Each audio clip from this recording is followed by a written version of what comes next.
Welcome back to the Winner's Circle, where we explore how IT and business leaders can leverage technology and get ahead of the competition and win.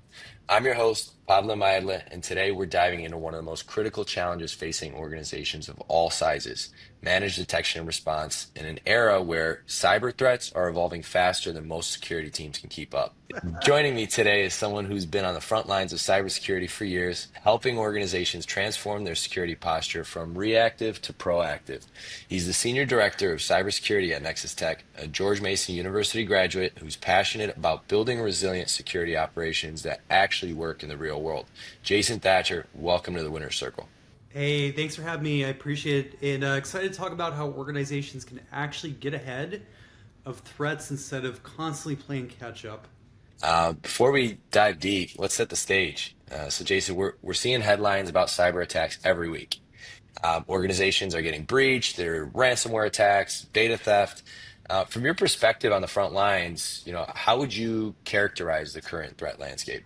I'd say that speed is a new name of the game for cyber, right? As we're seeing AI kind of advance and mature, we're seeing breaches occur much more rapidly. We're seeing an explosion of vulnerabilities.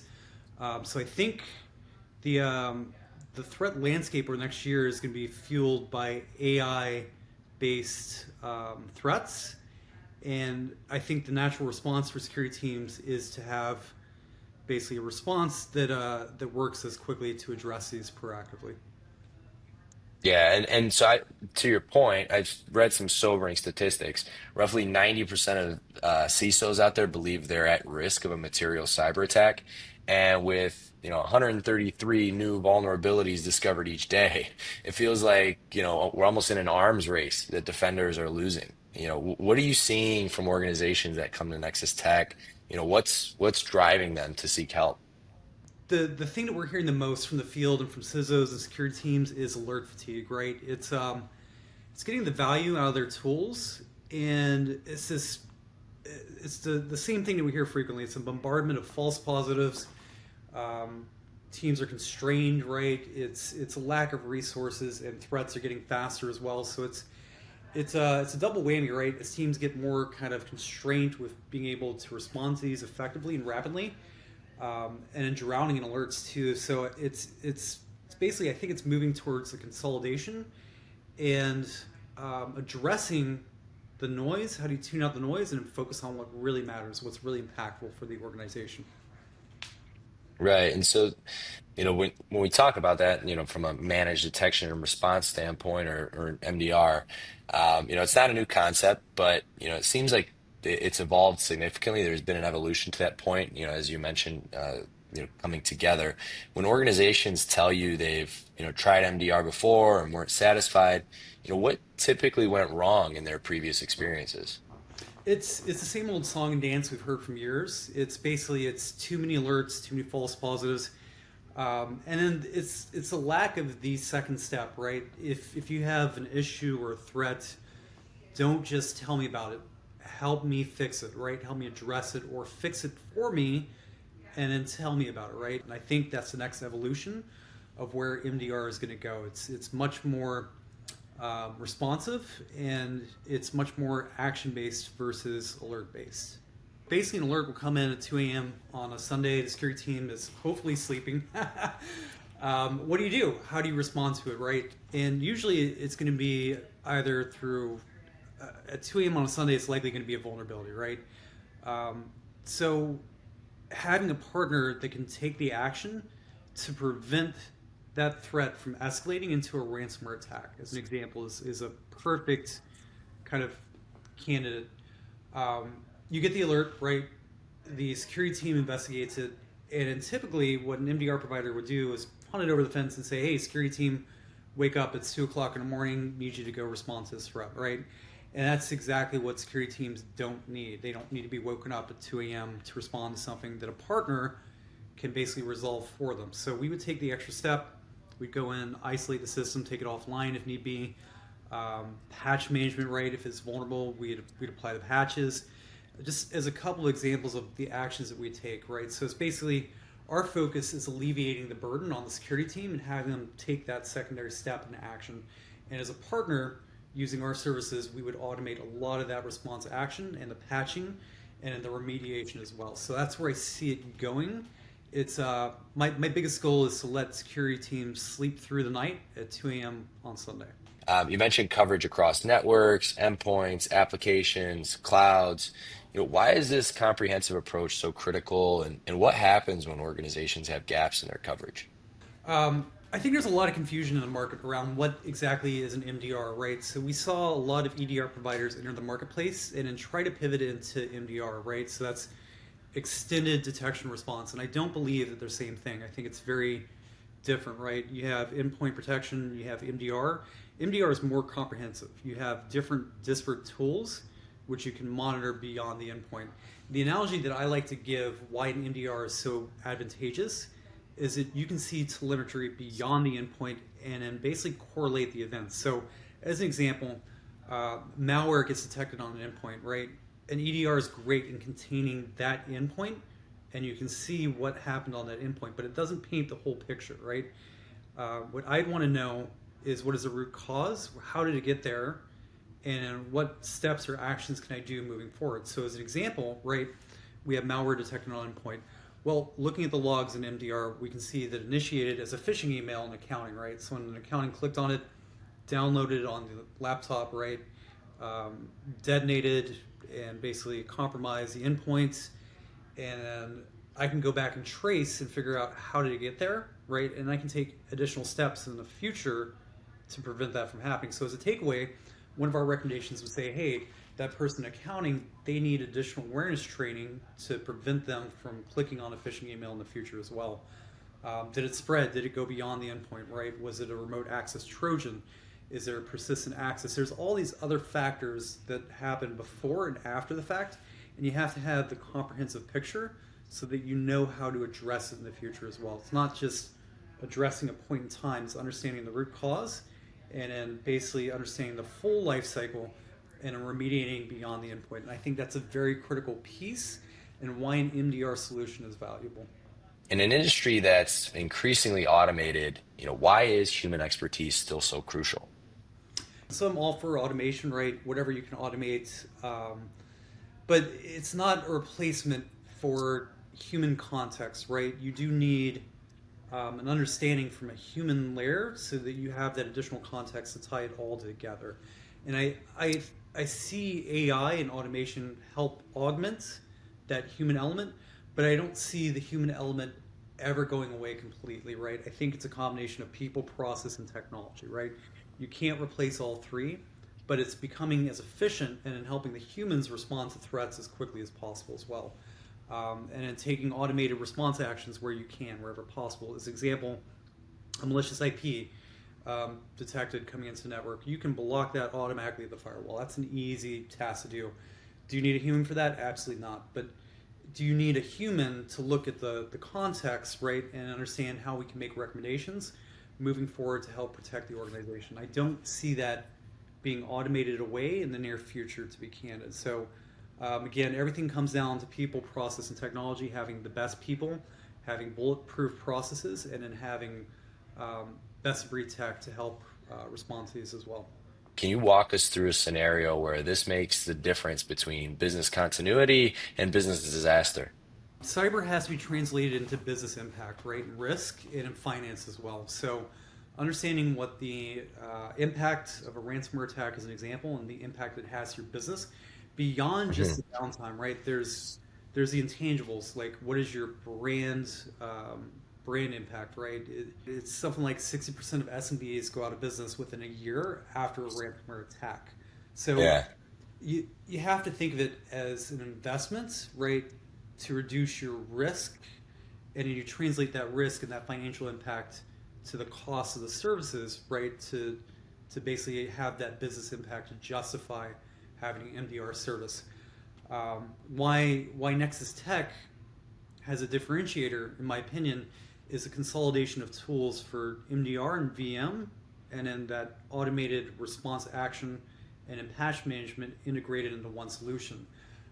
That's a pain point that we hear the most from security teams and CISOs is, hey, I have vendor fatigue, right? In addition to alert fatigue, I have to go talk to 20, 30 different vendors each week to manage my security stack. So I think the landscape as a whole will start to consolidate into a mesh cybersecurity architecture where these tools are more integrated into each other so that you have additional context for a security event and you can remediate and respond faster.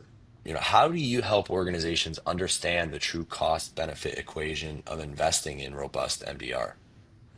Yeah, it's a reduction in risk, right? It's as I mentioned earlier, it's the intangibles beyond just the immediate impact, right? The thing that I want to articulate is that when an organization experiences a ransomware attack or downtime, right, there's a tremendous business cost to that as well, right? And how do you recover that cost, right? Your cyber insurance will hopefully cover a lot of it, not in all cases, but you're going to have additional costs down the road too. And what happens to those costs? They get baked back into the services, and that's the kind of downward spiral that we see from organizations, right? So, as an example, you get hit with a $4.45 million bill for recovery, and your total cost for downtime, dwell time, etc. That cost has to be baked back into the services that you provide, which means that you're raising costs of your goods and services that you're providing to your clients and customers. And that hurts. It's a compounding effect or impact downstream as well. So a year or 2 years later, that hurts your bottom line, right? If you have to start charging $7, $8, $9 where you used to charge $5 to help recoup some of those costs, it's going to hurt you in the long run. So keeping that in mind as well, I think the total cost is actually much more significant than that. How does NexusTek MDR integrate with what companies already have in place? And then what does that implementation process look like in general? Yeah, it's always a heavy lift to kind of reduce tooling, right? And that's a fear that we hear is that we don't have the resources to basically do this. It's a heavy lift, right? We're resource constraints and we don't want to deploy another tool. The advantage to a lot of our approaches is basically a dual purpose, right? So, as an example, we may deploy an agent. That agent is able to detect vulnerabilities and then act as a monitoring agent for MDR as well. So instead of deploying two different agents out to the infrastructure, bogging down the endpoints, we can do it with one, right? It's a consolidation, again, back into that sort of mesh architecture, and it makes the deployment and the lift much easier for security teams. And as an MSSP, we have the expertise and then the skill set and then the manpower to help do that lift and shift and deployment as well. So deployment's easy, it's seamless, it's fast, and yeah, we have that manpower to help augment staffs and basically get these tools deployed in record time. So Yeah, and so to your point there around manpower, there's a massive cybersecurity skills shortage. Some estimate, millions of unfilled positions globally. How does partnering with Nexus Tech help organizations address this talent gap? And, what expertise do you bring that most internal teams simply can't replicate? yeah, it's basically it's an extension of a cybersecurity team, right? It sounds cliche and people use that term a lot, but um, it's basically how do you help and support your staff and make them successful, and that's how we approach every sort of deployment engagement. Is how do we help the security team, right? As an example, we just did a deployment. We dug into the environments and we identified all these additional risks, and we basically helped the security team get buy-in from the board to shift and cover these additional gaps that we've basically discovered during the implementation process. So it's thinking beyond just the immediate goal of deployment. It's looking at it more holistically and Hmm. understanding where organizations may be at risk, and then taking that proactive approach and then making recommendations to help security teams mature their posture and their tech and their tooling and you name it. How does Nexus Tech MDR actually help organizations not just meet these compliance requirements, but actually use security as a competitive advantage in regulated industries? Yeah, if you look at a lot of the compliance requirements, right, they're very similar across the spectrum, right? There's a lot of core controls that are required.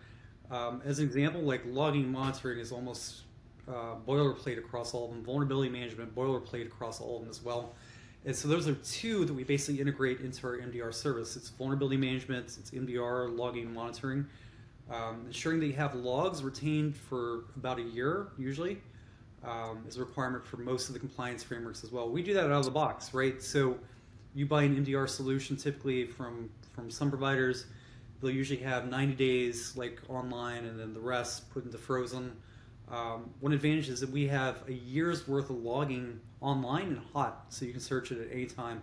You get audited, and it's, hey, provide a timestamp from a log from 364 days ago. We can do that in record time. It's boom, here you go. How is NexusTek preparing for the next generation of cyber attacks, and what should organizations be thinking about to stay ahead?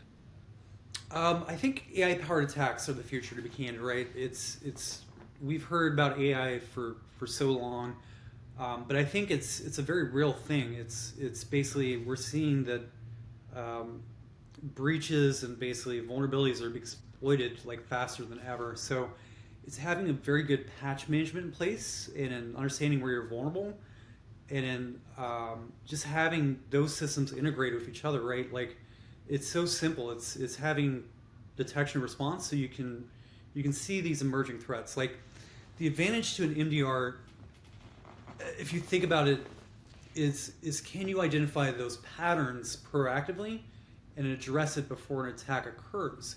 And I think that falls into the skills gap as well. Like if you look at logging and you can start to see these small little signals that someone's trying to get in, you can potentially be proactive and get ahead of it and address it head on before it becomes a ransomware attack. For a business leader who's thinking, we need to evaluate our security posture, what are the first three things they should be doing this week to assess where they stand?